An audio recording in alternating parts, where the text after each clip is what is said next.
خوشنودی خالق دو عالم صلوات پڑھیں۔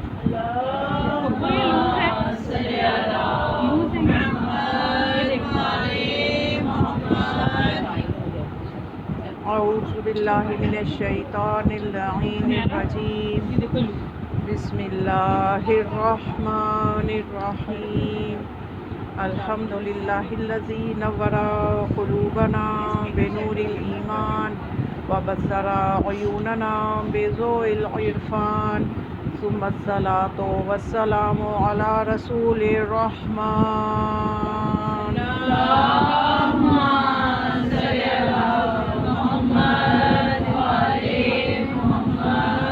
ثم الصلاۃ والسلام علی قاضی دینہ ومنفذ احکامہ ومروج الایمان،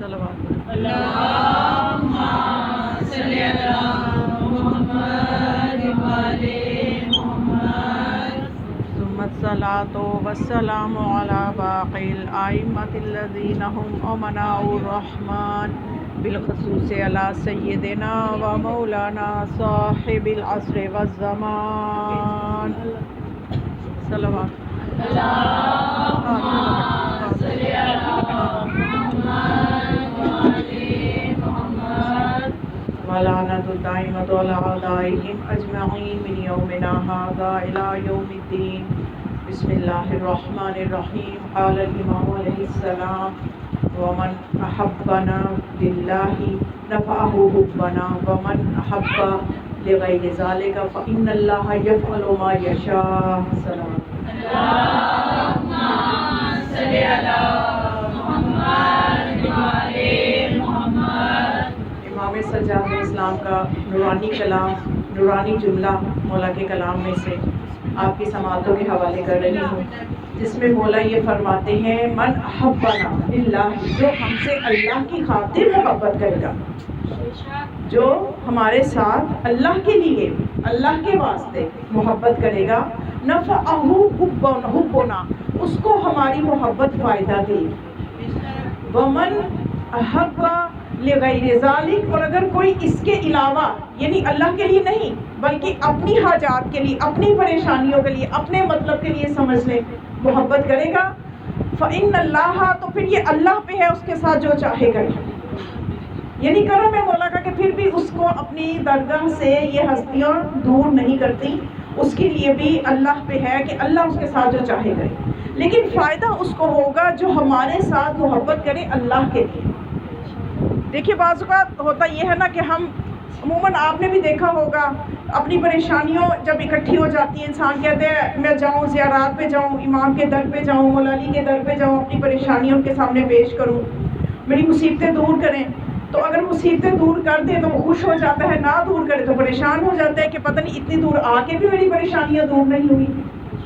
تو اصل میں ہمیں جس مقام پہ مولا دیکھنا چاہتے ہیں وہ مقام یہ ہے کہ معصوم فرماتے ہیں کہ ہمارے ساتھ محبت کرو اللہ کے لیے، یعنی اس میں تمہاری کوئی غرض نہیں ہونی چاہیے، یہ وہ مقام ہے جس پہ وہ اپنے محبوں کو دیکھنا چاہتے ہیں۔ اس مقام تک ہم نے اپنے آپ کو لے کے آنا ہے، کیونکہ ہم اصل میں کیا ہوتا ہے کہ نا، ہم اپنی چھوٹی چھوٹی حاجات کے لیے ان ہستیوں کے دروازے پہ جاتے ہیں، یقیناً یہ باب اللہ ہے، یہ تو کسی کو بھی اپنے دروازے سے مایوس نہیں کرتے، تو ہماری وہاں تک اپروچ ہی نہیں ہوتی جس اپروچ پہ یہ ہمیں دیکھنا چاہتے ہیں، یہ ہم سے جو محبت چاہتے ہیں وہ بے لوث ہو، وہ خلوص والی ہو۔ اب ہماری محبت میں وہ توانائی نہیں ہے، وہ توکل نہیں ہے، وہ اعتماد نہیں ہے، چھوٹی چھوٹی چیزوں سے ہم پریشان ہو جاتے ہیں، تو پھر جب ہمیں جواب اس طرح سے نہیں ملتا تو ہمارا ایمان کمزور پڑ جاتے ہیں۔ تو ہمیں چاہیے کہ ہم اپنے آپ کو اس مقام پہ لے کے آئیں، اپنے ایمان کے ساتھ اپنے رابطے کو مضبوط کریں، وہ رابطہ مضبوط کرنا بہت ضروری ہے، اور یہ جو ہمیں دینا چاہتے ہیں وہ ہماری عقلوں سے بھی اوپر کی چیز ہے، وہ چیز ہم سمجھ نہیں پاتے کہ یہ ہمیں کیا دینا چاہتے ہیں۔ اب آپ ماشاءاللہ سے مجلس میں آئی ہیں، یقیناً یہ اولاد علی سے، اولاد علی اور زہرا سے آپ کی محبت کی علامت ہے، آپ کی معرفت کی علامت ہے، اور بھی اتنی دنیا، اتنے مسلمان اپنے گھروں میں آرام کر رہے ہیں، آپ اپنے گھروں سے آئی ہیں، گرمی سردی کسی کی پرواہ کیے بغیر، وقت نکالنا آج کل سب سے مشکل ہے، آپ نے وقت بھی نکالا اور پیسہ لگاتے ہیں، وقت نکالتے ہیں، کس لیے؟ آخر محبت ہے نا ان کی دل میں. تو بس اس محبت کو ہم نے جو آج کا جو پیغام میں نے آپ کو دینا، ہم نے اس کو امپروو کرنا ہے. ہم نے اس کو اس کے حقیقی معنی کے ساتھ ہم نے ان سے محبت کرنی ہے، کیونکہ جو حقیقی معرفت کے ساتھ ادا کی گئی ایک نماز بھی انسان کی بخشش کے لیے کافی ہے. معرفت کے ساتھ کعبہ پہ پڑی ہوئی ایک نگاہ بھی انسان کو گناہوں سے بچا دیتی ہے. نگاہ معرفت کے ساتھ بیت اللہ پہ ایک نگاہ بھی انسان کو مسلمان سے مومن اور مومن سے انسان کامل بنا دیتی ہے. لیکن وہ نگاہ معرفت ہونی چاہیے، نگاہ معرفت ہونی چاہیے. اب یہ حدیث مبارکہ آپ سب کو زبانی بھی یاد ہوگی ماشاءاللہ سے. جب اس گھرانے سے تعلق ہے تو رسول خدا نے فرمایا النظر الی وجہ علی ابن ابی طالب عبادہ، علی کے چہرے کی طرف دیکھنا عبادت ہے. ماشاءاللہ سے بچپن سے ہمارے بچوں کو بھی یہ حدیث یاد ہے، محبت کی علامت ہے. تو علی کے چہرے کی طرف دیکھنا عبادت ہے. تو جب علی دنیا میں موجود تھے تو ان کو کافر بھی دیکھا کرتے تھے، عیسائی بھی دیکھا کرتے تھے، منافق بھی دیکھا کرتے تھے، لیکن ہر کسی کا اثر اپنی معرفت کے حساب سے تھا. تو کون سا دیکھنا عبادت بنے گا؟ کون سی نگاہ علی کو دیکھے، کس نگاہ سے دیکھے تو وہ عبادت بن جائے. اور وہ اتنی بڑی عبادت بھی بن سکتی ہے کہ ایک مرتبہ رسول خدا صلی اللہ علیہ وآلہ وسلم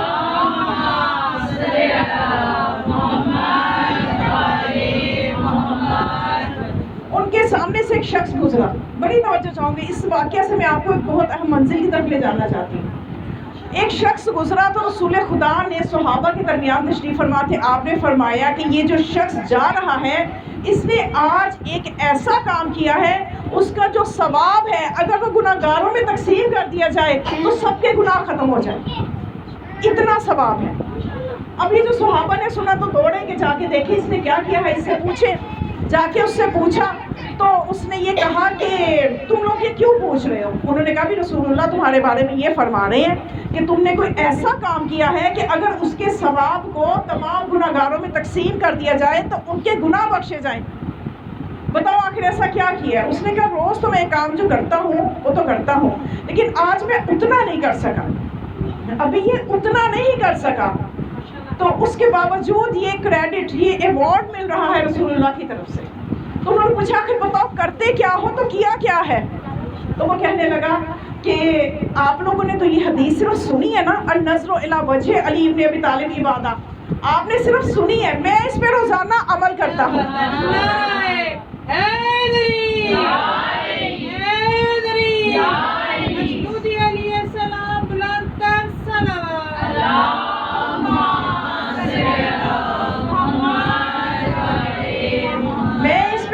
عمل کرتا ہوں. جب میں روزانہ کام کے لیے نکلتا ہوں تو پہلے میں مولا علی کے در پہ جاتا ہوں، ان کے ہاتھوں کو چومتا ہوں، ان کی بارگاہ میں حاضری دیتا ہوں، اس کے بعد اپنے کام کے لیے جاتا ہوں. آج میرے پاس وقت کم تھا تو میں نے سوچا کہ آج میں ایسا کرتا ہوں. رسول اللہ نے تو یہی فرمایا نا کہ دیکھنا عبادت ہے، تو چلو آج میں جاتا نہیں، ہاتھ دست بوسی نہیں کروں گا، ان کے دربار میں نہیں بیٹھوں گا، بس میں دور سے دیکھ لیتا ہوں. یعنی میں نے بس دور سے دیکھ لیا تو اس دیکھنے پہ رسول اللہ نے یہ فرمایا کہ اس کا ثواب اتنا زیادہ ہے. اور جب ام المومنین، اب آپ نے مایوس ہونا کہ ہم علی کو کیسے دیکھیں، ہم علی کو کیسے دیکھیں، تو یہ مسئلہ تو ام المومنین حضرت عائشہ نے حل کر دیا. جب انہوں نے رسول اللہ سے پوچھا کہ یا رسول اللہ ایک زمانہ ہوگا کہ علی نہیں ہوں گے تو اس زمانے کے لوگ کیسے عبادت کریں گے، تو آپ نے فرمایا کہ ذکر و علی عبادت، علی کا ذکر عبادت بن جائے گا. تو آج ہم معرفت کے ساتھ اگر علی کا ذکر کریں گے تو یہ بھی عبادت ہے. تو یہ دیکھیے، یہ فقط وہ گھرانہ ہے جو ہمیں آخرت کی ضمانت لیتا ہے. دنیا کے بڑے بڑے پیر ہوں گے، بڑے بڑے ہوں گے، اپنی درگاہیں کھول کے بیٹھے ہوں گے، ان سے جب کہو نا کہ بھئی آخرت کی کوئی ضمانت ہے، وہ کہیں گے ہمیں اپنا پتہ نہیں ہے، ہمیں اپنا. فقط وہ گھرانہ ہے، اس کے ساتھ ہمیں اپنے تعلق کو مضبوط کرنا ہے. ہم پریشان ہو جاتے ہیں اپنی چھوٹی چھوٹی حاجات کے لیے کہ ہماری پوری نہیں ہو رہی، وہ ہمیں پتہ نہیں کتنا نوازنا چاہتی ہیں. اور اس بارے میں شیطان چونکہ ولایت علی کا پہلے دن سے دشمن ہے. شیطان چاہتا ہے کہ دنیا کو، اب آج دیکھیے شیطان کتنا کام کر چکا ہے. ہمارے اندر مولا علی کی ولایت کا جو خوبصورت عقیدہ ہے، جہاں معصومین کی ولایت کا جو عقیدہ ہے، اس کو ہماری نئی نسلوں میں کمزور کیا جا رہا ہے. اس میں ہمیں بیدار ہونے کی ضرورت ہے. یہ اگر ہم آج بیدار نہیں ہوں گے کل کو بی بی کی بارگاہ میں ہم جواب دہ ہوں گے. یہ جو زمانہ جا رہا ہے آج آپ کے بچے آپ سے اٹھ کے پوچھ رہے ہیں کہ یا علی مدد کیوں کہیں یہ تو شرک ہے. آج کے مومن بچے یہ سوال کر رہے ہیں. کیوں کر رہے ہیں؟ اس لیے کہ شیطان اندر گھس کے اپنا کام کر رہا ہے اور ہم سوئے ہوئے. ہم صرف چند چیزوں میں ہیں, ہم نے اپنی بصیرتیں بھی ہماری کمزور ہیں, ہم نہیں دیکھ رہے کہ دشمن کیا چال چل رہا ہے ہمارے اندر گھس کے. اور دشمن جو ہتھیار ہے وہ دین کا ہتھیار استعمال کر رہا ہے, دین کے ہتھیار کے ذریعے سے, ممبر کے ذریعے سے. وہ کوئی اپنے الگ ممبر نہیں بنائے گا, الگ ممبر بنائے گا, ہماری نسلیں تو نہیں وہاں جائیں گی. وہ انہی ممبروں پہ آ کے ہماری نسلوں کو خراب کر رہے ہیں. ولایت کے خوبصورت عقیدہ جو ہمارے اجداد سے ہم تک پہنچا, جس کی خاطر معصومین نے اتنی قربانیاں دی, علماء نے اتنی قربانیاں دی, وہ عقیدہ ہم تک پہنچایا, آج ہم نے اسی کو اگلی نسلوں کے حوالے کرنا ہے.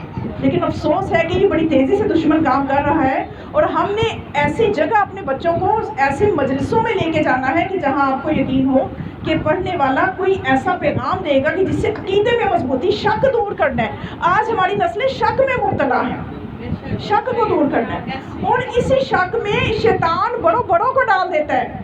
ہمارا تو ابھی کوئی عمل اتنا نہیں ہے, ہمارا تو ابھی کوئی علم اتنا نہیں ہے, تو ہمارا تو شیطان کے جال میں آنا بالکل اس کے لیے ہم آسان ہے, اس کے لیے بہت آسان ہے ہمارے لیے کہ اس کے جال میں آ جائے. بڑے بڑے لوگ اس پریشانی میں مبتلا ہو جاتے ہیں. کبھی وہ دنیا کے حوالے سے انسان کو مایوس کر دیتے ہیں, جبکہ خدا تو فرماتا ہے کہ بھائی مایوسی کفر ہے, اور یہ شیطان کچھ نہیں کر سکتا سوائے مایوسیاں دلانے کے. اور آج ہمارا پورا معاشرہ ماشاءاللہ سے مایوسی کا شکار ہے. ڈپریشن کیوں بڑھ رہا ہے؟ ڈپریشن صرف آج بڑے لوگ عمر کے لوگوں میں نہیں ہے, جوان بچے جو 20 کی لین میں جن کی ایج ہوگی 20-30 سال کے, وہ ڈپریشن کا شکار ہے. چھوٹے چھوٹے بچے کہتے ہیں مجھے ڈپریشن ہو رہا ہے. کیوں؟ اس لیے کہ وہ مایوس ہیں, سوسائٹی سے مایوس ہیں, معاشرے سے مایوس ہیں. وہ دیکھتے ہیں ملک کی حالات کیا ہیں, وہ دیکھتے ہیں کہ معاشرہ کس طرف جا رہا ہے. اب دیکھیں اس وقت 3 چیزیں ہیں جو پیک کی طرف جا رہی ہیں, اور یہی ڈپریشن کا باعث بن رہی ہیں. ایک تو غربت بڑھ رہی ہے, غربت بڑھ رہی ہے. آج کسی سے آپ کہیں کہ تزکیہ نفس آپ حاصل کریں, تربیت کی بات کریں, وہ کہتے ہیں کیا تربیت اور کیا تزکیہ نفس, ہمیں تو اگلے وقت کے کھانے کی فکر ہے. ہم کہاں سے یہ چیزیں سیکھیں؟ اور غربت کا کوئی کنٹرول نہیں ہے, اور آنے والے وقتوں میں بھی کچھ سمجھ نہیں آ رہی, کوئی صورتحال نظر نہیں آ رہی کہ کنٹرول ہوگا. یہ بڑھ رہی ہے. لا اینڈ آرڈر کی سچویشن خراب ہو رہی ہے, کوئی قانون نہیں ہے. ہر طرف سمجھ لیجئے کہ بہت سارے ایسے کنٹریز کے جن کو ہم کبھی سمجھتے تھے کہ شاید وہاں بڑا قانون ہے, وہاں بھی حالات خراب ہیں. ابھی میں ایران سے بھی ہو کے آئی ہوں, تو وہاں پہ بھی میں دیکھ رہی تھی کہ جو کچھ عرصہ پہلے میں گئی تھی یہ وہ والا ایران ہی نہیں ہے. حکومت کا کنٹرول ختم ہو رہا ہے, محکموں پہ, ایجنسیوں پہ کنٹرول کمزور ہو چکے ہیں, اور اتنے مسائل وہاں پیدا ہو رہے ہیں. یعنی میں بتانا ہی چاہ رہی, صرف پاکستان ہی نہیں ہے, اس ڈبیٹ میں پوری دنیا آ رہی ہے. لا اینڈ آرڈر کی سچویشن خراب ہے, کوئی قانون نہیں ہے. اور تیسرا یہ کہ عقیدے خراب ہو رہے ہیں. ہر بندہ اپنی 1.5 انچ کی مسجد بنا کے بیٹھا ہو. ہر بندہ, ایک گھر میں 4 لوگ ہیں نا, چاروں کا الگ رائے ہے, چاروں کا الگ عقیدہ ہے. اور کچھ ہی عرصہ پیچھے جائے تو ایسا نہیں تھا, خاندانوں کے خاندان ایک عقیدے بھی ہوتے تھے. لیکن چند ہی عرصے میں یہ صورتحال اتنی خراب ہو گئی ہے, اور اس پہ بھی کوئی کنٹرول نظر نہیں آ رہا, کیونکہ ہمارے ممبروں سے اتنی کوئی محنت کی نہیں جا رہی, کوئی کام ہو نہیں رہا ہے. اور کیا ہوتا ہے, جو چاہنے والے ہیں, جو محب ہیں, جن سے امام زمان علیہ السلام کی امیدیں وابستہ ہیں, وہ سوائے مجلسوں کے تو گھروں سے نکلتے نہیں ہیں. 2 مہینے گھروں سے نکلیں گے, اس کے بعد انہیں آپ درس کے لیے بلائیں, اتنی جگہ درسوں کے میں نے خود اہتمام, لیکن نہیں آتا کوئی. درس کے نام پہ آتے نہیں ہیں, مجلس میں درس سننا نہیں ہے. بھائی ٹھنڈی مجلس ہو گئی, آپ تو کوئی نعرے شارے لگوائیں تو وہ فضائل پڑے, بس ہم وہی سن کے جائیں, تو پھر یہ کام کون کرے گا؟ یہ مسئلے خراب تر ہوتے چلے جائیں. یہ کون ذمہ دار ہے, کون جواب دے گا؟ بانیان مجلس جواب دیں گے, سننے والے جواب دیں گے, کہ پڑھنے والا جواب دے گا؟ تینوں جواب دیں گے, تینوں دیں گے. آپ نے پڑھوایا کس سے, آپ نے سنا کس کو, آپ کو سننے کا شعور کیوں نہ آیا, اور آپ نے سنایا کیا؟ یعنی اس وقت آپ اگر 15, 20, 30 لوگ ہیں تو سمجھیں کہ میں 1 گھنٹہ نہیں آپ کا لے رہی, میں نے 30 گھنٹوں کی جواب دے ہوں. میں 1 گھنٹے کی جواب دے نہیں ہوں, 30 گھنٹوں کی جواب دے ہوں. تو یہ بہت سنگین معاملات ہوتے ہیں, جب تک ہم ان کو سیریس نہیں لیں گے تو معاملات خراب ہوتے چلے جائیں گے. تو یہی چیز ہے کہ ہم نے اس محبت کے معیار کو سمجھنا ہے. مولا فرماتے ہیں ہم سے محبت کرو اللہ کے لیے. ہم کرتے ہیں اپنی چھوٹی چھوٹی سی حاجات کے لیے, اور اس میں بھی شیطان آ کے بڑوں کو خراب کر دیتا ہے. جیسا کہ ایک واقعہ میں آپ کے سامنے پیش کرتی ہوں کہ ایک عالم دین تھے, نجف میں رہتے تھے, عبد الرحیم ان کا نام تھا. اور ان کا یہ ہوا کہ ایک جگہ ان کی 2 حاجات تھی. عبدالرحیم ایک باعمل عالم تھے, ان کی 2 حاجات تھی جو کہ بہت, جیسے آپ کو بھی ایکسپیرینس ہوگا کہ کوئی حاجت ایسی ہوتی ہے کہ انسان اس کے پیچھے پاگل ہو جاتا ہے کہ بس یہ پوری ہو جائے, اور وہی پوری نہیں ہوتی, بعض اوقات اتنا لڑک جاتی ہے اور ہم پریشان ہو جاتے ہیں, ہم کہتے ہیں ہماری حاجات پوری نہیں ہو رہی. جبکہ معصوم فرماتے ہیں کہ آخرت میں جب مومن دیکھے گا کہ اس کی جو دعائیں پوری نہیں ہوئی, اس کے عوض جو اس کو اجر مل رہا ہے, تو وہ یہ کہے گا کہ اے خدا کاش میری کوئی بھی حاجت پوری نہ ہوتی, کیونکہ دائمی درجات وہی پہ. دنیا کی زندگی عارضی ہے, یہاں پہ دعائیں قبول نہ ہونے پہ ہم اتنے پریشان ہو جاتے ہیں. ہمیں اصل حقیقت کو پیش نظر رکھنا ہے کہ خدا نے اس کے لیے درجات رکھے ہیں, تو دعا بہر صورت کرنی ہے چاہے قبول ہو یا نہ ہو. اب یہ جو عبدالرحیم ہے, ان کی 2 حاجات تھی جو پوری نہیں ہو رہی تھی. انہوں نے مولا علی علیہ السلام کے حرم میں جا کے, اب اس سے اوپر بڑی جگہ آپ کو سمجھ میں آئے گی, وہاں جا کے اپنی حاجات پیش کی, مولا حسین کے در پہ پیش کی. وہ خود بتاتے ہیں, کہتے ہیں مولا حسین کے در پہ بھی پیش کی میں نے حاجات, کوئی پوری نہیں ہو رہی. حتیٰ کہ میں بیت اللہ چلا گیا, اللہ کے دربار میں جا کے بیت اللہ کے سامنے میں نے دعائیں کی کہ میری حاجات پوری ہو جائے, پوری نہیں ہو رہی. اب کہتے ہیں دوبارہ میں کربلا آیا اور مولا عباس علیہ السلام کے حرم میں گیا تاکہ میری حاجات پوری ہو جائیں. تو ابھی میں توسل کر رہا تھا مولا عباس علیہ السلام کی زری کے پاس کھڑے ہو کے, تو ایک شور کی مجھے آواز آئی. میں نے جا کے دیکھا تو لوگوں کا ہجوم تھا, اور ایک لڑکا, ایک بدو جو تھا, وہ اپنے بیمار بیٹے کو لے کے آیا ہوا تھا, اور اس نے آ کے ابھی دعائیں کی ہے کہ مولا عباس میرے بیٹے کو شفا دے دے. تو اس کے بیٹے کو شفا مل گئی, اور لوگ تبرکاً اس کے کپڑوں میں سے لے رہے تھے, چھین رہے تھے کہ ہمیں بھی تبرکاً کچھ مل جائے شفا کے لیے, ہم بھی اپنے مریضوں کو مس کریں. تو وہ کہتے ہیں کہ میں نے جب یہ منظر دیکھا میرا دل مزید ٹوٹ گیا. ایک عالم کا دل ٹوٹ سکتا ہے, وہ عالم تھے, مجالس پڑھتے تھے, ان کے پاس علم بھی تھا, عمل بھی تھا. تو کہتے ہیں میں تو دوبارہ آیا مولا کی زری پہ, میں نے کہا مولا عباس علیہ السلام, میں 40 سال سے منبر سے آپ کی خدمت کر رہا ہوں, آپ کے گھرانے کے فضائل بیان کر رہا ہوں, آپ کے گھرانے کے مسائل بیان کر رہا ہوں, اور میں اپنی حاجت کے لیے جگہ جگہ جا چکا ہوں. 2 ہی تو حاجات ہیں, وہ پوری نہیں ہو رہی. اور یہ جو بدو, عرب کا بدو, جس کا عقیدہ بھی اتنا کامل نہیں ہے, اور اس نے آ کے ابھی دعائیں کی ہے, تو آپ نے اس کی دعا کو قبول فرما لی ہے. تو کہتے ہیں میں بہت مایوس ہوا, شکوہ کیا مولا عباس سے. تو وہاں سے میں نکلا اور مولا حسین علیہ السلام کے حرم کی طرف چلا گیا. وہاں بھی ٹھنڈا سا سلام کیا, سرد سا سلام مولا کو پیش کیا. مایوس بندہ جیسے کرتا ہے, کوئی جوش نہیں, کوئی گریا نہیں. تو کہتے ہیں سلام پیش کر کے میں نکلا, صحن میں آیا, تو پیچھے سے مرتضیٰ, شیخ مرتضیٰ انصاری کا خادم ملا رحمت وہ آیا اور آ کے کہنے لگا کہ آپ کو بلایا جا رہا ہے. تو اس نے کہا کہ عبدالرحیم نے کہا کہ میرے ساتھ کیا کام ہے آپ کو؟ اس نے کہا مجھے کام نہیں ہے, شیخ مرتضیٰ انصاری کو کام ہے. تو پھر یہ وہاں گئے تو شیخ مرتضیٰ انصاری خود دروازے پہ آئے. تو انہوں نے کہا دیکھو بھائی, جو تمہاری 2 حاجات ہیں نا, ان میں سے ایک تو میں نے پوری کر دی ہے, وہ تو تمہاری ابھی پوری, اسی وقت انہوں نے پوری کر دی. شیخ مرتضیٰ انصاری کون, ایک بہت بڑے مجتہد عارف, یہ میں نے ابھی پوری کر دی. اور جو دوسری حاجت ہے اس کے لیے استخارہ کرو. یعنی بعض اوقات مصلحت ہوتی ہے کہ انسان کی حاجات پوری نہیں ہو رہی ہوتی یا کوئی بیماری نہیں ٹل رہی ہوتی, اس میں خدا کی کوئی مصلحت ہوتی ہے, ہمیں وہ مصلحت سمجھ نہیں آتی. اگر کوئی مسئلہ انسان کی زندگی میں آنا ہی نہیں ہے تو پھر سوال ہو سکتا ہے نا کہ کربلا میں مولا حسین پہ اتنی مصیبتیں کیوں آئیں؟ ان کی دعا نہیں پوری ہونی تو کس کی ہونی ہے؟ کتنی مصیبتیں آئیں ان کے خاندان پہ. تو بات صرف سمجھنے کی ہے کہ خدا کا ایک نظام ہے, اس کو اس نے اسباب کے ساتھ چلانا ہے, اس نے مصلحت کے ساتھ چلانا ہے. تو اب انہوں نے کہا استخارہ اگر ٹھیک آیا تو دوسری بھی پوری کر دوں گا. استخارہ ٹھیک آ گیا, انہوں نے دوسری حاجت بھی پوری کر دی. اب انہوں نے مولا عباس کے در پہ دعا کی. مولا عباس کیا ہے؟ باب الحوائج, یہ باب اللہ ہے, یہ اللہ کا دروازہ ہے. اور انہوں نے کام نکلوایا شیخ مرتضیٰ انصاری سے جو اس در کے غلام ہیں. یعنی ان کو پتہ ہے کہ ہم نے اپنے کام کس طرح سے نکلوانے ہیں, کس سے نکلوانے ہیں. صرف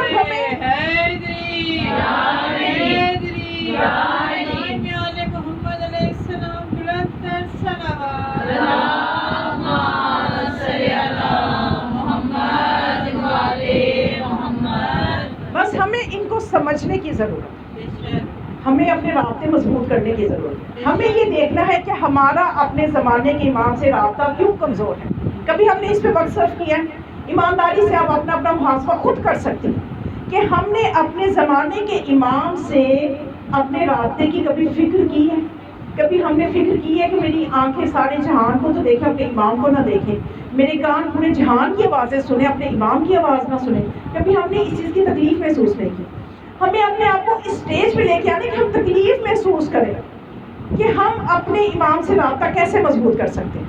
ہمیں چاہیے کہ ہماری جو بھی پریشانیاں ہوں ہم اپنے امام سے باتیں کریں۔ اس وقت جو آپ نے دیکھا نا ڈپریشن ہے، مایوسیاں ہیں، پریشانیاں ہیں، تو مجھے یہ چیز سمجھ نہیں آتی کہ علی کے چاہنے والے ہو تو مایوسی کس بات کا؟ امام زمان اسلام کا دست شفقت ہمارے سر پہ ہو، زندہ امام کی امامت کے قائل ہوں، تو پھر ہم مایوس کیوں ہو جاتے ہیں؟ وہ اس لیے ہو جاتے ہیں کہ ہمارے رابطے کمزور ہیں۔ ہمارے رابطے مضبوط ہوں تو ہمارے دلوں کو خود ڈھارس دیتے ہیں، ہمارے دلوں کو خود تسلی دیتے ہیں۔ ہمیں چاہیے ہم اپنے امام سے جب بھی کوئی پریشانی ہو ادھر ادھر بالکل نہ جائیں۔ میں نہیں کہتی کہ آپ کوئی نمازیں پڑھیں، آپ کوئی تسبیحات پڑھیں، آپ بس اتنا کریں ایک گوشے میں بیٹھ جائیں اور امام زمان اسلام سے باتیں کریں، بالکل اس معرفت کے ساتھ باتیں کریں کہ وہ آپ کی باتیں سن رہے ہیں، وہ آپ کی باتیں سن رہے ہیں۔ یہی حقیقی معرفت ہے ان ہستیوں کی، یہی حقیقی معرفت ہے جس کو دشمن کمزور کرنا چاہتے ہیں اور اس خوبصورت مکتب کو ناکام کرنا چاہتا ہے۔ نخود کی اصفہانی، ان کی قبر کی زیارت سرداب میں کر کے آئی ہوں، یہ نخود کی اصفہانی جو ہے یہ نخودک کے رہنے والے تھے، تو یہ ان کی یہ کرامت تھی کہ ان کی عمر ہو گئی تھی 90 سال سے اوپر۔ جب 90 سال سے اوپر ہوئی تو ان کو نظر کچھ نہیں آتا تھا، نظر کچھ نہیں آتا تھا، لیکن اس کے باوجود جب ان کے سامنے کوئی صفحہ رکھا جاتا تھا اس پہ لوگ آزمانے کے لیے کہیں عربی کی عبارت ہوتی تھی، اندر آیتیں ہوتی تھی، اندر عربی کی عبارت اور آیتیں لکھ کے ان کے سامنے رکھتے تھے کہ بتائیں آیات کون سی ہیں، اور وہ بتا دیتے تھے یہ آیت ہے۔ تو وہ لوگ حیران ہوتے تھے کہ آپ کو یہ کیسے پتہ چل جاتا ہے؟ وہ کہتے تھے کہ مجھے اس در پہ امام رؤوف امام علی رضا کے در پہ میں نے ہمیشہ معرفت کے ساتھ زیارت پڑھی ہے۔ معرفت کے ساتھ زیارت کا کیا مطلب؟ کہ میں نے امام کو جیسے زندگی میں سلام کیا جاتا ہے ویسے ہی ان کے دنیا سے جانے کے بعد یہ اس طرح سے سلام کرتا ہوں کہ جیسے ان کی زندگی میں ان کو سلام کیا جائے۔ اور آپ میں سے ماشاءاللہ جو گئے ہوں گے انہوں نے دیکھا ہوگا زیارت نامے میں کیا لکھا ہوتا ہے کہ آپ وہ ہیں کہ یردون سلامی، آپ میرے سلام کا جواب دیتے ہیں، یسمعون کلامی، آپ میرے کلام کو سنتے ہیں۔ اس معرفت کے ساتھ زری پہ جایا کریں۔ تو اس بہانی نخودکی نے کہا کہ میں نے جب بھی اپنے آقا امام رضا کو سلام کیا اسی معرفت کے ساتھ سلام کیا ہے کہ مجھے یہ کرامت مل گئی ہے کہ آپ جب میرے آگے صفحہ رکھتے ہو تو جو آیات ہوتی ہیں وہ چمکتی ہوئی نظر آتی ہیں، تو میں ہاتھ رکھ دیتا ہوں یہ آیات محمد بلند صلوات اللہم صلی علی محمد وعلی محمد۔ اپنی پہ داڑھی کے لیے سلوات پڑھیں، آپ سو رہے ہیں کچھ لوگ۔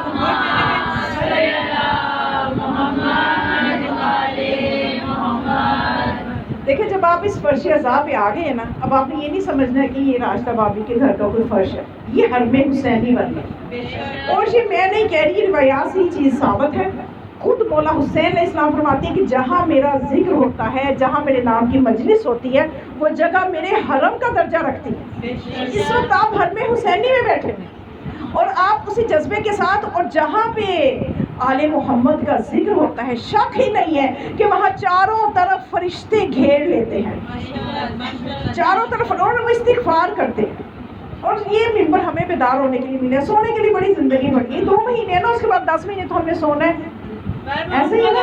محمد بلند صلوات اللہم صلی علی محمد وعلی محمد۔ مجھے تو ویسے راشدہ بابی نے کہا کہ آپ نے 1.5 گھنٹہ پڑھنا ہے۔ اب آپ کے حالات دیکھ کے میں تو پھر 1.5 گھنٹے ہی پڑھوں گی، مجھے جیسے ماشاء اللہ ماشاء اللہ، اللہ قبول کرے۔ اور میں نے تو اس لیے گھڑی بھی نہیں لے کے آئی کیونکہ مجھے کہہ رہی تھی مجھے وہ زیادہ اچھی نہیں لگتی بار بار ٹائم دیکھے، میں گھڑی نہیں لے کے آئی، میں نے کہ ہم بھی کیا کیا کرتے ہیں ماشاء اس اللہ کو دیکھ رہے ہیں، بالکل اس لیے میں ماشاء اللہ ماشاء اللہ۔ صلوات پڑھے اوپر پر۔ اللہم صلی علی محمد وعلی محمد۔ ازل سے دشمن اپنا کام کر رہا ہے، علی والے اپنا کام کر رہے ہیں، یہ باطل اور حق کی جو جنگ ہے یہ جاری رہے گا سلسلہ۔ اور یہ کب سے شروع ہوا ہے؟ یہ جب شیطان کو سجدہ کرنے کا کہا تھا، یہ تب سے یہ سلسلہ شروع ہوا ہے اور یہ چلتا رہے گا۔ ہم نے اپنا کام کرنا ہے، ہم نے حق کا دامن نہیں چھوڑنا۔ مولا کائنات کی دشمنی اس وقت سے شروع ہوئی ہے، اور کتاب معجزات آل محمد میں یہ واقعہ درج ہے کہ رسول خدا صلی اللہ علیہ وآلہ وسلم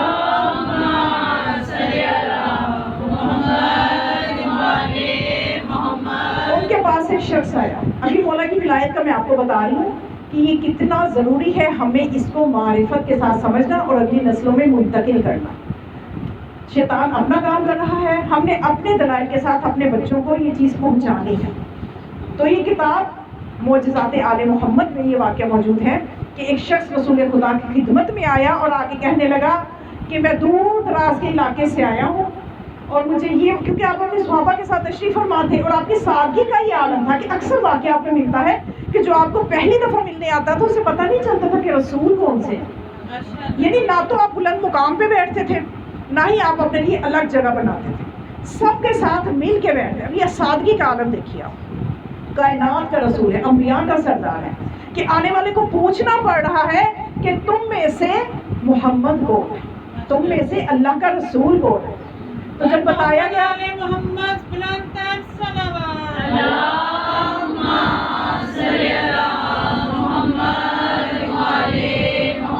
تو جب بتایا گیا کہ یہ رسول اللہ ہیں, اشارہ کیا صحابہ نے, تو وہ کہنے لگا کہ آپ نے ہم تک توحید کا پیغام پہنچایا, حالانکہ ہم نے اللہ کو دیکھا نہیں تھا, ہم اس پہ ایمان لے آئے. آپ کو بھی دیکھا نہیں تھا لیکن آپ کی نبوت کو بھی ہم نے تسلیم کیا, فرشتوں کو تسلیم کیا, قیامت کو تسلیم کیا, آخرت پہ ایمان لائے. اب آپ کا جو پیغام ہم تک پہنچا ہے اس کے لیے میں یہاں آیا ہوں. وہ پیغام یہ ہے کہ اب آپ نے یہ کہا ہے کہ آپ کے چچا زاد علی کی ولایت کا اقرار کریں.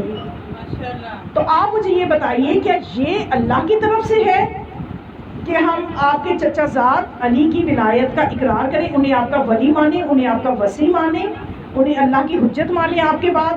یہ آپ کی طرف سے ہے یا اللہ کی طرف سے ہے؟ تو آپ نے فرمایا کہ یہ اللہ کی طرف سے ہے, یہ اللہ کا حکم ہے کہ میرے بعد علی تمہارا وصی ہے, علی تمہارا ہادی ہے. تو اس نے کہا کہ یعنی اچھے, اس کی نیت اچھی تھی, اس نے کہا کہ ٹھیک ہے یا رسول اللہ, جب آپ کی زبان سے ہم نے باقی چیزوں کا اقرار کیا تو میں آپ کے بھائی کی ولایت کا بھی اقرار کرتا ہوں. پھر آپ نے اس خوشی میں آپ نے فرمایا کہ آج میں تمہیں علی کی 5 خوبیاں بتاتا ہوں. 5 خوبیاں دیکھیے, مولا کائنات کے فضائل ہم بھی پڑھتے ہیں, آج رسول خدا سے فضائل سنیں کہ وہ اپنے بھائی علی کے کس طرح سے فضائل بیان کر رہے ہیں.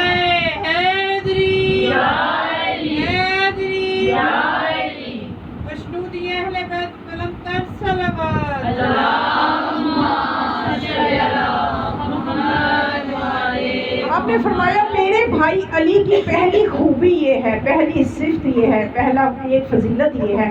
وہ فضیلت یہ سنو کہ جب جنگ بدر ہوئی اور ہم واپس آ رہے تھے, جنگ بدر میں مولا کے کائنات آپ کے کارنامے آپ کے سامنے ہیں, تو ہر مسلمانوں نے جتنی بھی جنگیں جیتی ہیں سب کا صحرا تو علی کے سر پہ ہے. اب آپ نے فرمایا جب جنگ بدر سے ہم آ رہے تھے تو جبرائیل آئے اور مجھے خدا کا سلام دیا اور کہا کہ اے اللہ کے رسول, اے محمد مصطفیٰ, خدا یہ فرماتا ہے کہ جس کے دل میں میری محبت, یعنی اللہ کی محبت, جس کے دل میں میری محبت ہوتی ہے اس کے دل میں میں علی کی محبت بھی ڈال دیتا ہوں. لیکن حیرت ہے آج کے مسلمان بھی کہ جو یا اللہ کے سٹیکر لگانا تو خوب عبادت سمجھتے ہیں اور یا علی مدد کہنے سے اذیت ہوتی ہے, جبکہ خدا یہ فرماتا ہے کہ جس دل میں, یعنی اللہ اکبر کا نعرہ تو لگاؤ اور یا علی مدد کہنا شرک بن جائے, بدعت بن جائے, تو یہ اس کا مطلب اللہ کی محبت بھی نہیں ہے, کیونکہ خدا یہ کہہ رہا ہے کہ جس دل میں میری محبت ہوتی ہے اس دل میں میں علی کی محبت ڈالتا ہوں. اگر علی کی محبت نہیں ہے, مقصد یہ ہے, آپ کو میں اس بات کو یعنی بدلا کے بتا دوں, نتیجہ یہ ہے کہ جس دل میں علی کی محبت نہیں ہے سمجھو اللہ کی محبت بھی زبان تک ہے. یہ جو اللہ اللہ کرتے ہیں نا, اللہ کر رہے ہیں, یہ صرف ان کی زبانوں تک ہے, ان کے دل میں اللہ بھی نہیں اترا. اور دیکھ لیجئے یہ مسجد نبوی کے دروازے, جب دروازے اس کو توسیع کیا گیا, وسیع کیا گیا مسجد نبوی کے, تو نعیم الابرار کے مؤلف یہ لکھتے ہیں کہ جب اس کو وسعت دی گئی مسجد نبوی کو, غالباً یہ 80s کی بات ہے, تو جب انہوں نے دروازے بنائے تو 3 دروازوں پہ ثلاثہ خلافہ کے نام لکھ دیے, 3 خلفاء کے نام لکھ دیے 3 دروازوں پہ. جب چوتھا دروازہ بنایا تو چوتھے خلیفہ کا نام نہیں لکھا, اس پہ لکھ دیا یعنی یہ کون سا دروازہ ہے, باب عبد الملک, باب شاہ فہد، یعنی دوسرے اپنے خلفاء کے نام چلا دیے، 3 پہ ثلاثہ کے نام لکھ دیے، اور جب مولا کائنات کا چوتھے پہ لکھنا تھا تو اس کے بجائے اپنے خلفاء کا سلسلہ چلا دیا۔ آپ بھی آپ جا کے دیکھیں، ایسے ہی ہے، میں بھی دیکھ کے آئی ہوں۔ تو یعنی وہ انہوں نے لکھنا گوارا نہیں کیا، تو جب انہیں خط لکھا گیا ادھر سے علماء نے، بلکہ اہل سنت نے بھی اس چیز کا برا بنایا، انہوں نے بھی مل کے خط لکھا وہاں کا اس وقت کا جو شاہ تھا، اسے بھی کہا کہ بھئی یہ کیا حرکت ہے، چوتھے خلیفہ کا بھی نام ہونا چاہیے تھا، اس کے بعد اگلے دروازوں میں تم اپنے نام چلاؤ۔ تو انہوں نے ایک نہ سنی، نظر انداز کیا اس بات کو۔ تو بس پھر ہم تو یہی کہیں گے کہ تم نے یہاں پہ اگر دروازے پہ علی کا نام نہیں لکھا تو علی کو تو فرق ہی نہیں پڑتا، علی کی تو جوتی کو بھی فرق نہیں پڑتا، اس لیے کہ علی کا نام تو جنت کے دروازے پہ لکھا ہے، علی کا نام تو جنت کے دروازے پہ لکھا ہوا ہے۔ تو یہ چھوٹے چھوٹے دروازوں میں بالکل یہ وہ نشانیاں ہیں جو اللہ نے ہمیشہ کے لیے ان لوگوں کے درمیان رکھ دی۔ تو اب یہ علی کو تو فرق نہیں پڑتا، تو علی تو جنت کا تقسیم کرنے والا ہے، تو یہ علی کا نام تو جنت کے دروازے پہ لکھے، چھوٹے چھوٹے دروازوں پہ نہیں بھی نام لکھا جائے گا تو کوئی فرق نہیں پڑتا، علی کی شان میں کوئی کمی نہیں آتی۔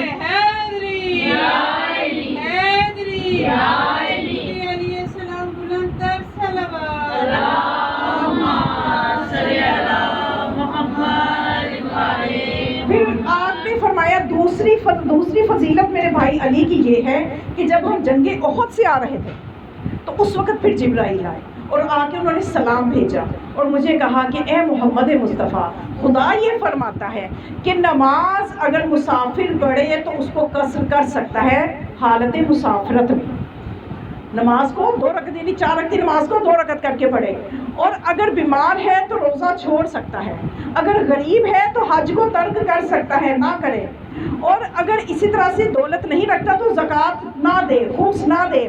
لیکن خدا یہ فرماتا ہے کہ علی کی ولایت وہ حکم ہے کہ اس کو چاہے کوئی بیمار ہو، چاہے کوئی سفر میں ہو، چاہے کوئی حضر میں ہو، اس میں ایک رتی برابر بھی خدا کو گوارا نہیں ہے کہ ولایت علی سے انحراف کرے۔ علی کی ولایت پہ ہر وقت قائم رہنا ہے، اور علی کی ولایت پہ قائم رہنے کا مطلب کیا ہے؟ آپ کو بہت سے لوگ نظر آئیں گے علی سے نفرت تو کوئی نہیں کرتا، نعوذ باللہ۔ آپ اپنے ارد گرد بھی کسی سے پوچھیں جی مولا علی ہمارے بھی مولا ہیں، لیکن مولا کیا فرماتے ہیں؟ ہمارے 5ویں امام فرماتے ہیں کہ ہماری ولایت جو ہے یہ اتنا آسان نہیں ہے۔ اگر تم دیکھنا چاہتے ہو کہ تمہارے دلوں میں ہماری ولایت ہے کہ نہیں، فَلْيَمْتَحِنْ قَلْبَهُ، اپنے دلوں کی آزمائش کرو کہ ہمارے دشمنوں کی ایک ذرہ برابر بھی محبت تمہارے دلوں میں نہیں ہونی چاہیے، پھر تم ہماری ولایت کے اگر دعوے کرو گے تو ہم قبول کریں گے۔ یعنی اس ولایت کا کوئی فائدہ نہیں، ادھر آپ علی کے نعرے بھی لگاؤ، ادھر آپ دشمنوں سے بھی محبت کر رہے ہو۔ اصل جو ہے ولایت کی معرفت یہ ہے کہ ان کے دشمنوں سے بھی نفرت کی جائے۔ تو یہ ولایت وہ چیز ہے کہ کسی بھی صورت اس میں چھوٹ نہیں ہے، باقی عبادتوں میں چھوٹ ہے لیکن ولایت علی میں چھوٹ نہیں ہے۔ پھر اس کے بعد آپ نے تیسری خوبی اپنے بھائی کی یہ بتائی کہ اے لوگوں سن لو، تیسری فضیلت میرے بھائی کی یہ ہے کہ میرے بھائی کی محبت جو ہے وہ ایک شجر ہے، ایک درخت ہے، اور وہ اس درخت کی جڑیں جنت میں جاتی ہیں اور اس کی ٹہنیاں اس دنیا میں ہیں۔ جو ولایت علی سے متمسک ہو جائے گا وہ جنت میں جائے گا، کیونکہ اس شجر کی جڑیں جنت میں ہیں، اور میرے بھائی علی کا بغض جو ہے اس کی جڑیں جہنم میں ہیں اور اس کی ٹہنیاں اس دنیا میں ہیں۔ جو اس کے ساتھ لپٹ جائے گا، متمسک ہوگا، وہ جہنم میں جائے گا۔ پھر آپ نے فرمایا صرف اس دنیا تک ہی نہیں بلکہ آخرت میں بھی جب مجھ محمد کا منبر لگے گا تو ایک طرف ابراہیم کا منبر لگے گا، میرے جد ابراہیم کا منبر لگے گا، تو اس منبر کو جو میرے جد ابراہیم کا منبر لگے گا تو ابراہیم کے اور میرے منبر کے درمیان ایک کرسی رکھی جائے گی، اس کے اوپر علی کو بٹھایا جائے گا، اور علی کو جب وہاں بٹھایا جائے گا تو علی بہت ہی حسین لگ رہے ہوں گے۔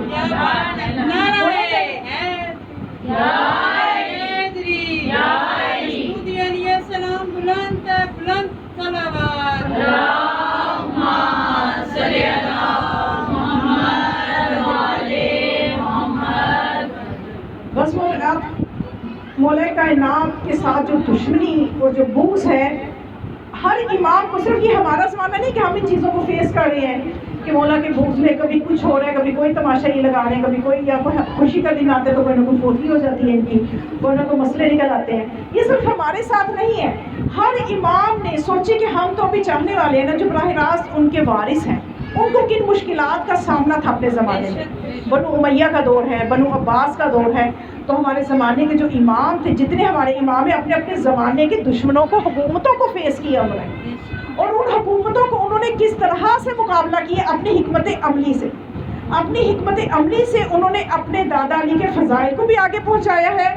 سوچے ظالم حکومتیں ہوں تو اب یہ جو وقت کا امام ہوگا، جو بھی اپنے زمانے کا امام ہوتا ہے، اس کا یہ فرض ہے کہ اس دین الہی کو بچائے اور آگے پہنچائے اور اپنے حصے کا جو امامت کا کام ہے وہ کرے. لیکن ہر امام نے بڑی حکمت عملی سے کام لیا. جیسا کہ ایک زمانہ جو تھا وہ منصور کا زمانہ تھا. دوانکی جو ہے یہ عباسی خلیفہ تھا، اور یہ بہت نفرت کرتا تھا علی اور اولاد علی سے، اور یہ بہت بغض رکھتا تھا. اور یہ امام جعفر صادق علیہ السلام کا یہ زمانہ تھا.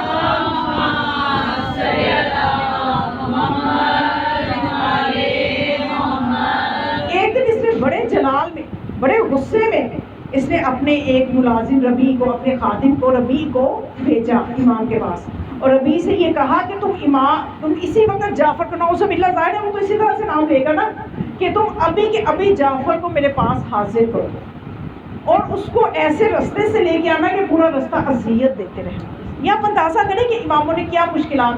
آپ سمجھتے کہ شاید مشکلات سے مولا حسین کے ہم کربلا کے مسائل پڑھتے ہیں، باقی اماموں کی زندگیوں کو بھی آپ پڑھیں تو ان کا کوئی بھی لمحہ سکون کا لمحہ نہیں ہوگا.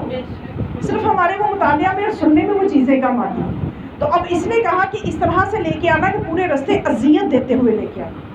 اب ربیع جو تھا اس نے جا کے مولا سے کہا کہ مولا آپ اپنے گھر والوں سے الوداع کہہ لیں، وہ جو منصور ہے انتہائی غصے میں ہے اور اس نے مجھے لگتا ہے کہ آپ کو شہید کروا دیں. امام نے فرمایا کہ تم چلو میرے ساتھ. جب امام گئے تو وہ انتہائی جلال کے عالم میں، اب دیکھیں اس کے ذہن میں کیا فطور ہے. میں آپ کو یہ بتانا چاہتی ہوں کہ آج بھی لوگوں کے ذہنوں میں کئی طرح کے فطور آتے ہیں کہ باتیں سمجھ میں نہیں آتی، اور یہ نیا سلسلہ نہیں ہے.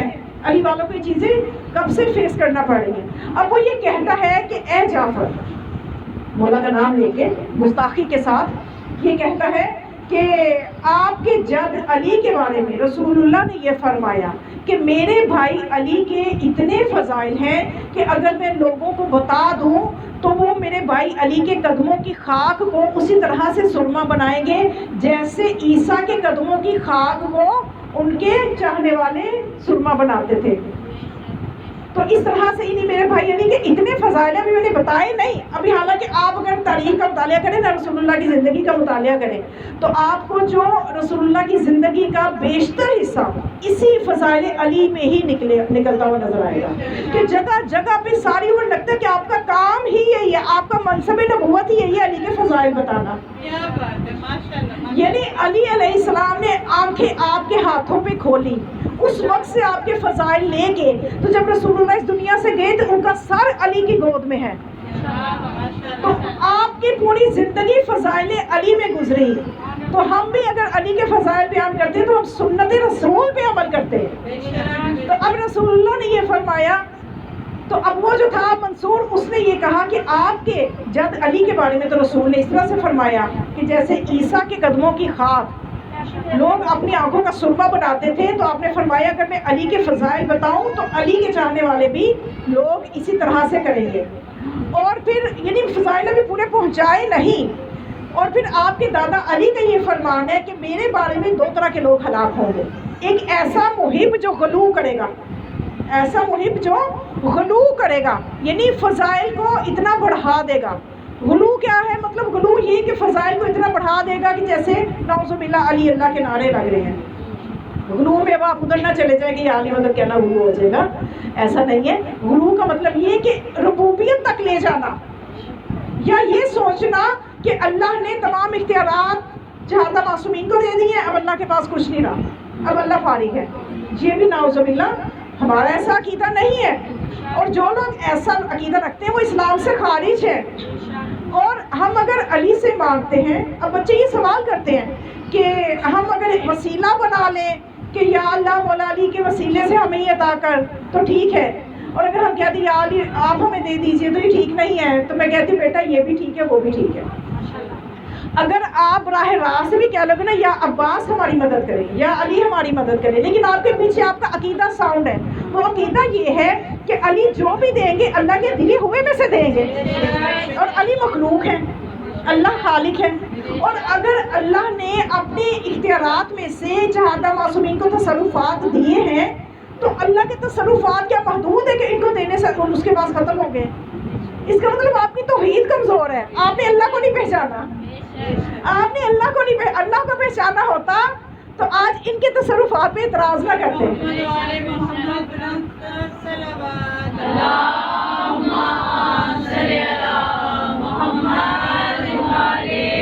بس یہ دو چیزیں کہ اللہ نے اگر ان کو تصرفات دیے ہیں وہ جتنے چاہے دے سکتا ہے، اس کی عطا کی کوئی حد نہیں ہے، اور دینے سے اس کے پاس ختم نہیں ہو گئے یا دینے سے کم نہیں ہو گئے۔ تو اس کا مطلب اگر آپ ان کے شہادہ معصومین کے تصرفات پہ شک کر رہے ہو تو آپ کو اللہ کی قدرت پہ شک ہے، اس کا مطلب آپ کی توحید ٹھیک نہیں ہے، آپ کی اللہ کے لیے معرفت درست نہیں ہے۔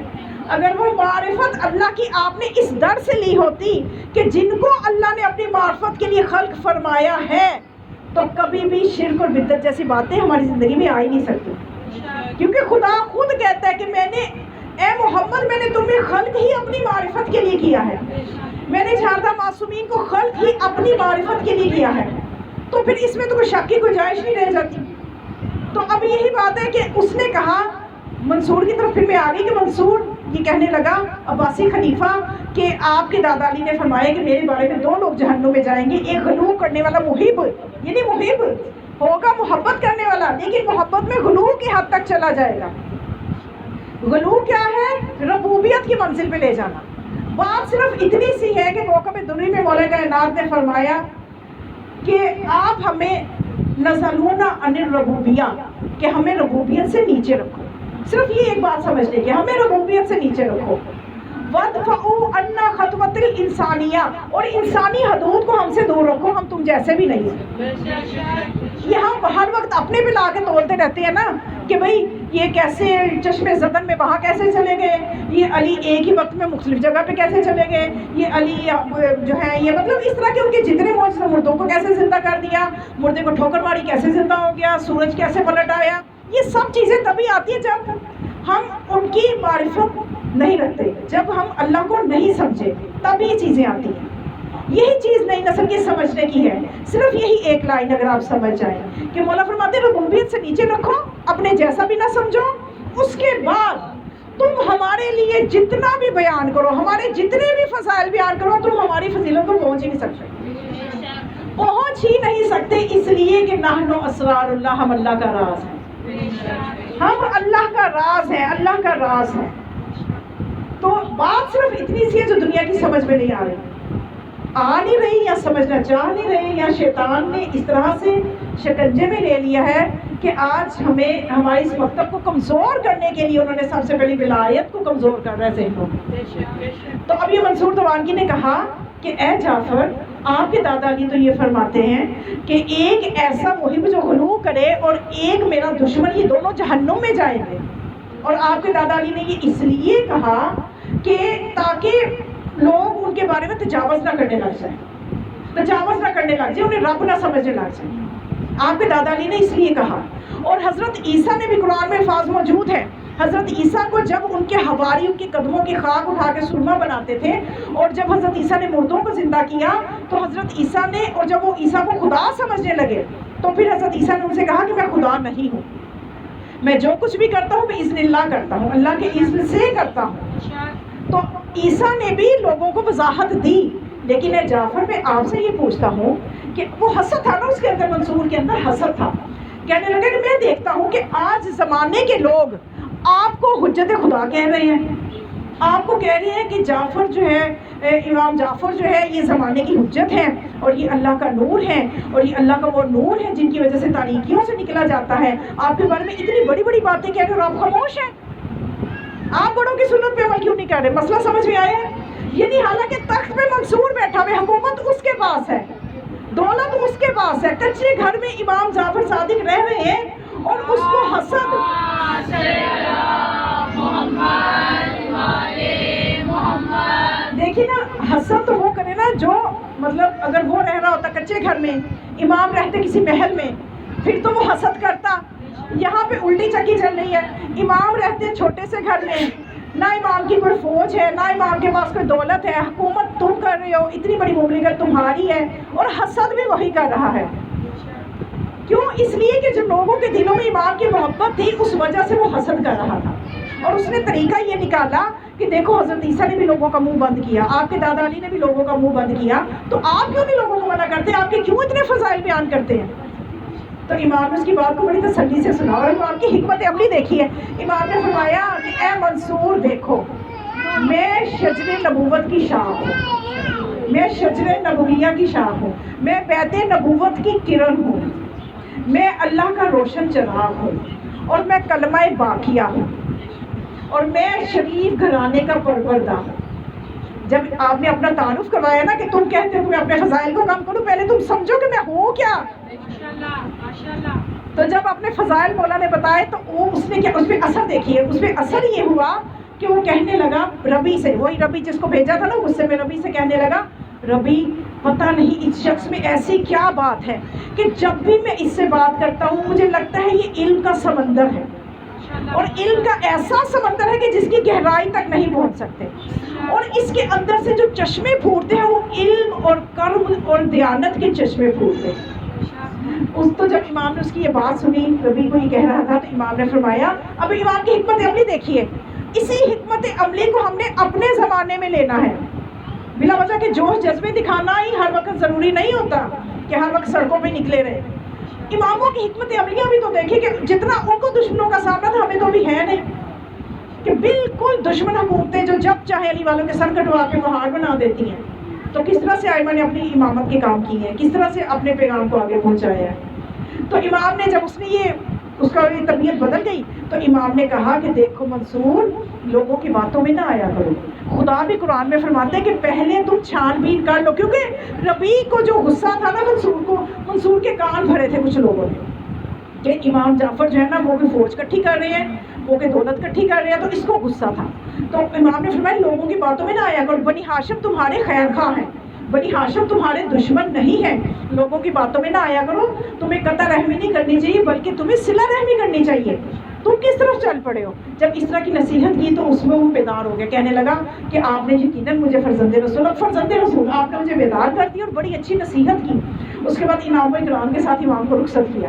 اب راستے میں وہ ربی جو ہے وہ امام سے کہتا ہے کہ یبنا رسول اللہ, آپ نے ایسا کیا دم کیا, یہ تو اتنے جلال میں تھا اور آپ کو اتنی عزت کے ساتھ رخصت کیا.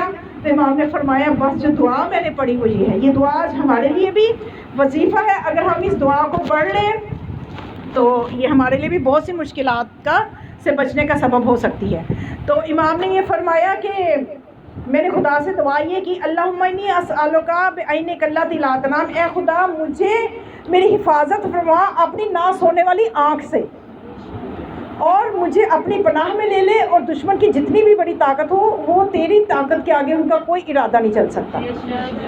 اور جس چیز سے میں ڈر رہا ہوں اس سے تو اجل ہے, جن لوگوں کو مجھے خوف ہے اس سے تو اجل ہے, اور میں تیرے اسماء کو ان کے سینے پہ دم کرتا ہوں اور مجھے ان کے شر سے بچا لے. یہ وہ دعا ہے جو مولا نے کی ہے.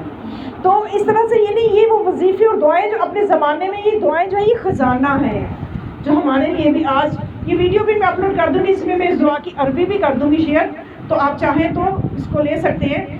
چینل ہے میرا خانم سیدہ زینب عمران نقوی کے نام سے چینل ہے, اس میں مجلس بھی اپلوڈ کر دوں گی, اس میں دعا کی عربی بھی لکھ دوں گی.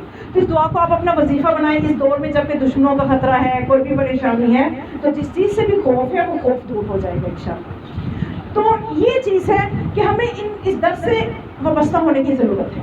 ہماری وابستگی کمزور ہے, ہماری وابستگی کمزور ہے. ہمارے عقائد اپنی جگہ پہ دلائل کے ساتھ مضبوط ہونے چاہیے اگر ہم فیضیاب ہونا چاہتے ہیں.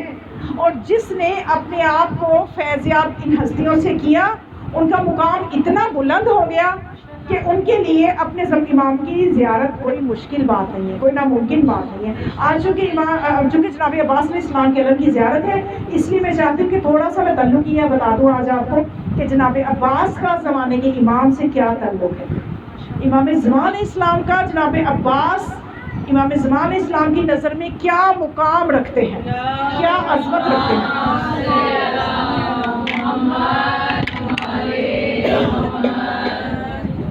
بر محمد و آل محمد صلوات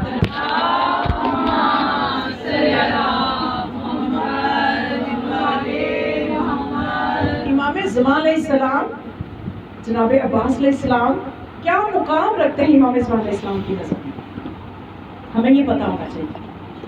تو اس حوالے سے کتاب ملاقات با امام زمان علیہ السلام، جو کہ کتاب ہے بہت مشہور کتاب ہے، ملاقات با امام زمان علیہ السلام، غالباً اس کی دوسری جلد ہے، حسن ابتہی اس کے مؤلف ہیں، انہوں نے امام زمان علیہ السلام کے واقعات اس میں تعریف کیے ہیں۔ تو وہ یہ بیان کرتے ہیں کہ محمد علی فرشندی جو ہے یہ ایک جوان تھا جو کہ اپنے زمانے کے امام کی زیارت کا شوق رکھتا تھا۔ ہم میں تو پہلے شوق ہی نہیں ہے، ہماری اور بہت سے مسئلے ہیں، ہماری بہت سی مصیبتیں ہیں، اب یہ ہم کیسا شوق پال لیں کہ زمانے کے امام کی زیارت، ہماری اور مصیبتیں تھوڑی ہیں۔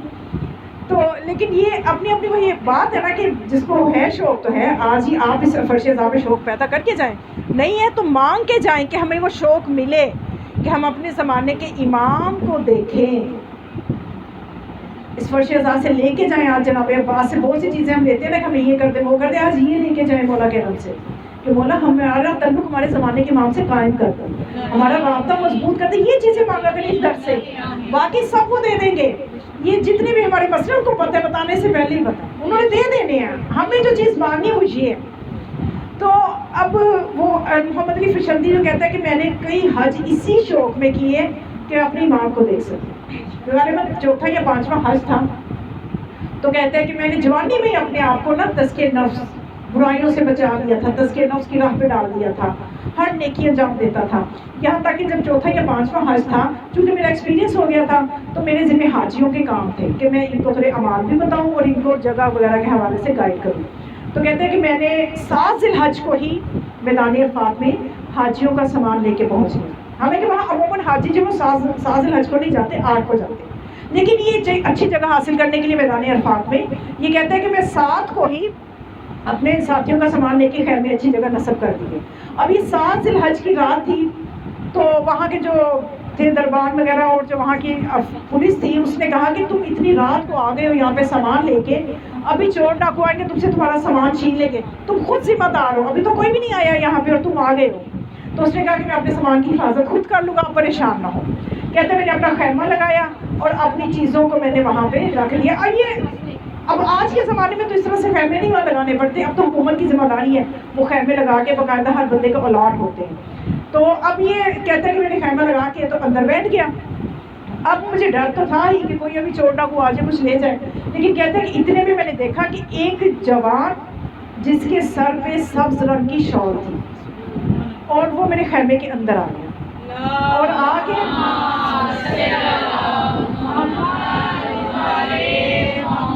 اس کے ساتھ کچھ اور جوان بھی تھے۔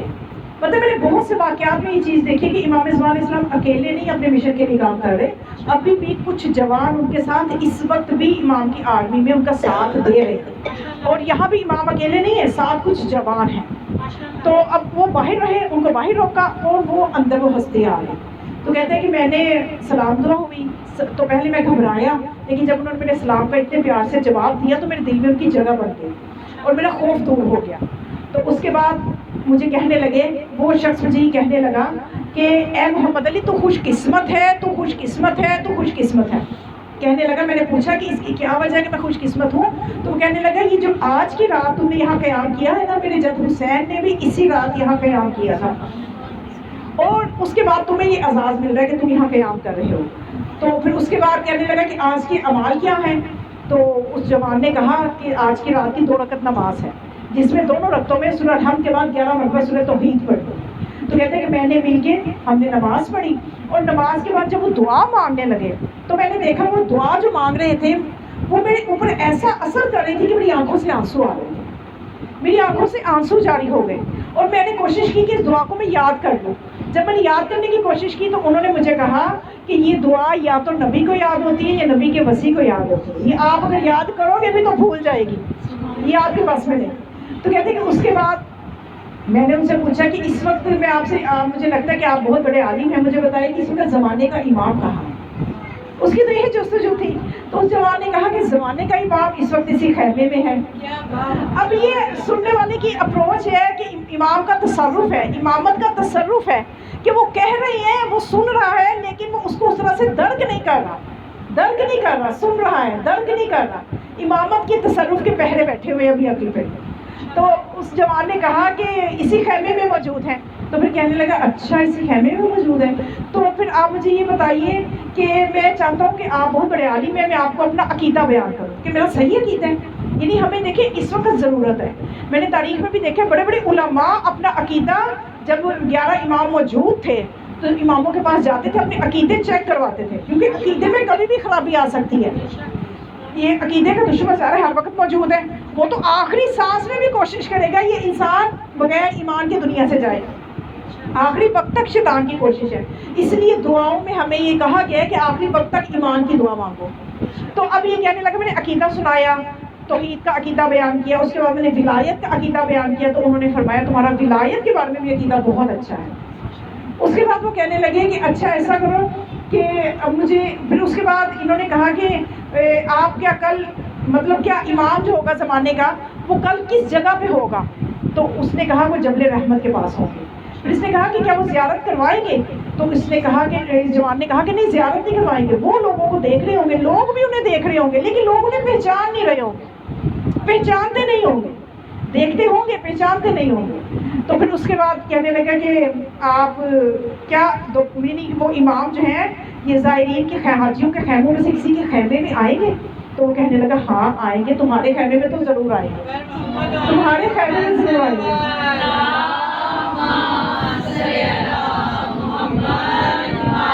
اور تمہارے خیمے میں اس لیے آئیں گے کہ تم کل اس خیمے میں میرے چچا عباس کی مجلس رکھو گے. جب عباس کا ذکر ہوتا ہے تو میں ضرور آتا ہوں، وہاں میں ضرور آتا ہوں. تو وہ کہنے لگا کہ ارادے میں تو نہیں تھا میرے کہ یعنی جس طرح سے یہ جوان کہہ رہے ہیں کہ یہاں پہ عباس کا ذکر ہوگا. تو اس کے بعد وہ کہنے لگا کہ اچھا چلو اب تمہارے پاس محمد علی تمہارے پاس کچھ کھانے کے لیے ہے؟ اس نے کہا کہ میرے پاس کھانے کے لیے روٹی اور پنیر ہے. تو کہنے لگا کہ نہیں، پنیر تو میں نہیں کھاتا، البتہ دہی ہے. دہی، اس نے کہا کہ دہی ہے. تو پھر کہنے لگے چلو روٹی اور دہی کھا لیتے ہیں. روٹی اور دہی تناول کیا اور پوچھا کہ کیا چائے ہے؟ تو کہنے لگا محمد علی کہ ہاں چائے. اچھا آپ نے یاد کروا دیا، میں تو لانا بھول گیا، چلے صبح جاؤں گا تو جا کے چائے کا سامان بھی لے آؤں گا. تو وہ کہنے لگا کہ اچھا چلو میں تمہیں چائے پلاتا ہوں.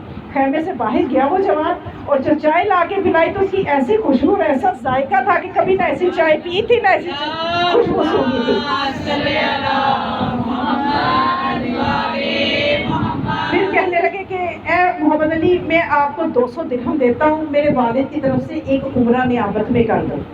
تو کہتے ہیں کہ میں نے پوچھا کہ آپ کے والد کا نام کیا ہے؟ تو کہنے لگے حسن. تو کہا کہ آپ کا نام کیا ہے؟ تو کہنے لگے محمود. تو اس کے بعد کہتے ہیں کہ یہ مجھے انہوں نے 200 درہم دیے ہیں کہ میرے والد کی نیابت میں عمرہ کریں. اب آپ دیکھیے کہ اپنے ماں باپ سے محبت کا کتنا بڑا، یعنی ہمارے زمانے کے ماں تمام کام کر رہے ہیں، اپنے والدین کے لیے اعمال بھی کروا رہے ہیں، ایک نارمل زندگی وہ بسر کر رہے ہیں. تو کہتے ہیں اتنے میں وہ جوان باہر نکلا تو میں بھی پیچھے پیچھے نکلا، لیکن دیکھا کہ باہر جا کے وہ نہیں ہے. اور جب میں خیمے میں آیا، امامت کا تصرف کا پردہ ہٹا تو میں نے کہا یہی تو زمانے کے امام تھے. امام زمانہ بلند صلوات.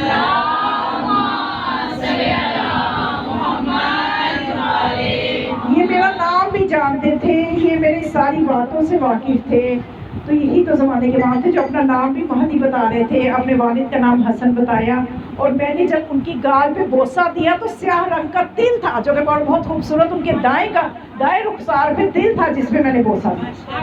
تو پھر وہ کہنے لگا میرا کارواں آیا 8 ذی الحج کو، تو میں نے سب کو یہ بات بتائی کہ میرے ساتھ رات کو یہ واقعہ ہوا ہے.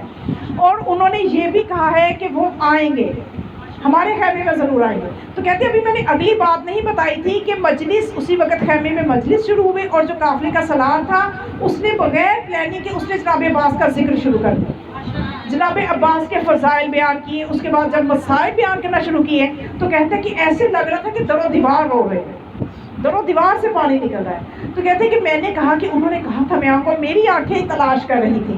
جب میں خیمے سے باہر گیا تو میں نے دیکھ لیا کہ امام اپنے جد عباس کے مصائب پہ رو رہے ہیں. گریہ کر رہے ہیں امام. تو میں نے لوگوں کو بتانا چاہا کہ یہاں پہ امام موجود ہیں, تو امام نے اشارہ کر دیا کہ بتانا نہیں. تو کہتے ہیں کہ خیمے کی ایک طرف امام گریہ کر رہے تھے, ایک طرف میں گریہ کر رہا تھا, اور مصائب جناب عباس علیہ السلام کے پڑے جا رہے. یہ عظمت ہے جناب عباس کی کہ ہمارے زمانے کا امام زیارت ناحیہ میں سلام پیش کر رہے ہیں جناب عباس علیہ السلام کے, قطع بازوؤں پہ ناحیہ ان پہ نوحہ کر رہے ہیں. امام جناب عباس کے کٹے بازوؤں کا نوحہ بیان کر رہے ہیں امام زمان علیہ السلام. بہت مقام و عظمت تھی ہر امام کی نظر میں. کوئی کیسے سمجھ سکتا ہے جناب عباس علیہ السلام کے مقام کو کہ جن کے بارے میں مولا حسین یہ کہیں بھی کا نفسی فدا, اے عباس تم پر میں قربان جاؤں, اے عباس تم پہ میں حسین قربان جاؤں. کیسے کوئی سمجھ سکتا ہے جناب عباس علیہ السلام کی عظمت کو؟ جناب عباس علیہ السلام کے مصائب کا بیان کرنا اور سننا یہ انسانی عقل سے باہر ہے. ہم صرف اپنی کوشش کرتے ہیں, اور پہلے ہی ہم جناب سیدہ سے یہ معذرت کرتے ہیں کہ بی بی آپ کے بچوں پہ رونے کا حق ادا نہیں کیا جا سکتا. بی بی ہمیں 1000 زندگیاں بھی ملیں تو ہم آپ کے بچوں پہ رونے کا حق ادا نہیں کر سکتے. بس ہماری ٹوٹی پھوٹی عبادتوں کو آپ قبول فرما لیجئے. جناب عباس علیہ السلام کی مصیبتوں کا تذکرہ کہاں سے شروع کیا جائے؟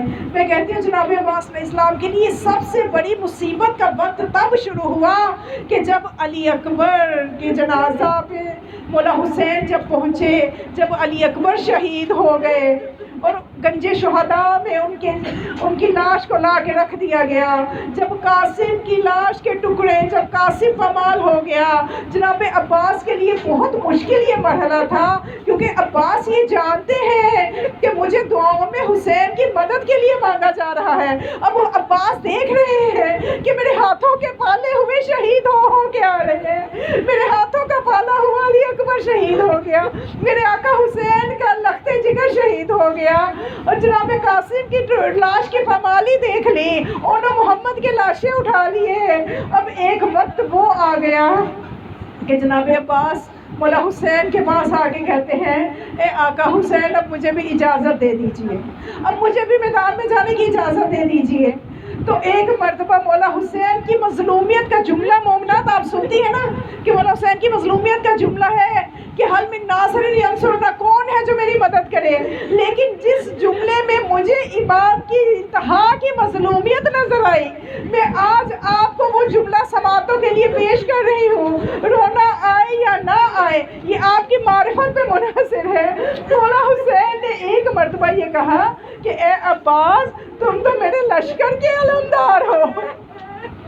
مولا حسین چاہتے ہیں کہ لشکر نہیں ہے, لیکن مولا پھر بھی چاہتے ہیں کہ میرا بھائی جتنا زیادہ ہو سکے میرے ساتھ رہے. بھائی جو ہے یہ بھائی کی وجہ سے کمر مضبوط ہوتی ہے. اس لیے جب عباس کی لاش پہ مولا حسین گئے نا تو ایک جملہ کہا الان ان کا سراغ, کہ ظاہری کہ آج میری کمر ٹوٹ گئی, آج میری کمر ٹوٹ گئی. اور جناب عباس کے مسائل میں خود کیا بیان کروں, خود مولا عباس کی ایک روایت, ایک مرتبہ حرم امام حسین میں ایک عالم مجلس پڑھ رہے تھے, تو وہاں پہ وہ مسائل بیان کر رہے تھے کہ مولا عباس کا دایاں بازو کٹا, اس کے بعد بایاں بازو کٹا, یہاں تک کہ وہ مسائل بیان کر رہا تھا. تو نیچے ایک عالم مجلس سن رہے تھے, انہوں نے کہا کہ تم جو یہ روایت بیان کر رہے ہو یہ روایت غلط ہے, یہ روایت غلط ہے. اب اس عالم نے معذرت کی کہ آپ میرے سے زیادہ علم رکھتے ہیں, مجھے معاف کر دیں میں نے اگر روایت غلط بیان کی ہے. لیکن وہ عالم جس نے کہا تھا روایت غلط ہے گھر جا کے سویا, تو عالم خواب میں اس نے جناب عباس کو دیکھا تو اٹھ کے آیا اور آ کے اسی عالم کا دروازہ بجایا کہ مجھے وہ روایت پوری سناؤ. اس نے کہا تو آپ نے تو کہا تھا روایت غلط ہے. کہنے لگا غلط نہیں ہے. مولا عباس خواب میں آ کے کہتے ہیں کہ اے شخص تم کربلا میں موجود نہیں تھے, تم کربلا میں موجود نہیں تھے, تمہیں کیا پتا کہ عباس پہ کتنی مصیبتیں آئیں کہ دشمن نے پہلے میرے دائیں بازو کو قطع کیا, پھر بائیں بازو کو قطع کیا, اور ایک سنسناتا تیر میری آنکھ میں لگا. تو پھر کہتے ہیں کہ میں نے پوچھا مولا جو تیر آنکھ میں لگا تو ہاتھوں سے تیر کو نکالا جاتا ہے, آپ نے تیر کو کیسے نکالا؟ تو مولا نے فرمایا کہ میں نے اپنے گھٹنوں سے تیر کو باہر کھینچا. مولا کی کوئی ایک مصیبت نہیں ہے. پھر فرمایا کہ ایک گرز آ کے سر پہ لگا. اب جناب کہا اے شخص انصاف سے بتا کہ جب کوئی زین سے زمین پہ آتا ہے، ہاتھوں کے سہارے سے آتا ہے، میں کس اذیت کے ساتھ زین سے زمین پہ آیا؟ مومنات آپ سنتی ہیں، جناب عباس دراز قد تھے، ذرا آج یہ امت کلمہ پڑھنے والی امت یہ جواب تو دے کہ اگر عباس دراز قد تھے، اللہ سب کو دکھانا نصیب کرے، کربلا جائے، جا کے مولا عباس کی سرداب میں قبر دیکھے۔ اگر عباس دراز قد تھے تو مولا کی قبر اتنی چھوٹی کیوں ہے؟ مولا کی قبر اتنی چھوٹی کیوں ہے؟ اس عباس کی قبر لمبی کیسے بن جائے گی کہ جس عباس کو دشمن نے جوڑ جوڑ سے قطع کر دیا ہو، جس عباس کو امام سجاد نے ٹکڑوں میں جمع کر کے دفن کیا ہو، اس عباس کی قبر لمبی کیسے ہوگی؟ مولا عباس جب میدان کی طرف جانے لگے اب جناب زینب نے جو دیکھا کہ عباس ہماری آخری امید ہے، اسی بھائی کے سہارے میں مدینے سے چلی تھی، جب جانے لگے تو ایک مرتبہ